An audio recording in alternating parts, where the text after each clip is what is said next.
नमस्कार शेतकरी बांधवांनो, स्वागत आहे तुमचं आपल्या सत्याची शेती या विश्वासू चॅनलवर। आज आपण एक खूप महत्त्वाचा प्रश्न पाहणार आहोत। कापसाचे भाव का वाढत नाहीत? शेतकरी वर्षभर मेहनत करतो, बियाणं, खतं, औषधं, पाणी सगळ्यावर खर्च करतो, पण जेव्हा कापूस विकायला जातो तेव्हा भाव मात्र 7 ते 8 हजार रुपयातच अडकून राहतात। मग असं का होतं?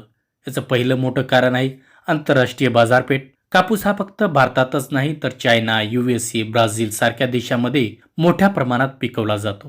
जर या देशामध्ये उत्पादन जास्त झालं तर जागतिक बाजारात कापसाचा पुरवठा वाढतो आणि त्याचा थेट परिणाम आपल्या भावावर होतो। दुसरं कारण आहे आयात निर्यात धोरण। सरकार कधी कापूस आयात करतं तर कधी निर्यातीवर निर्बंध आणतं।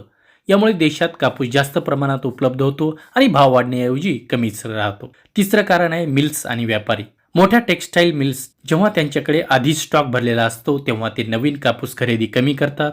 यामुळे बाजारात मागणी कमी होते आणि भाव वाढत नाही। चौथं कारण आहे कृत्रिम धागा। आजकाल सिंथेटिक फायबरचा वापर खूप वाढला आहे।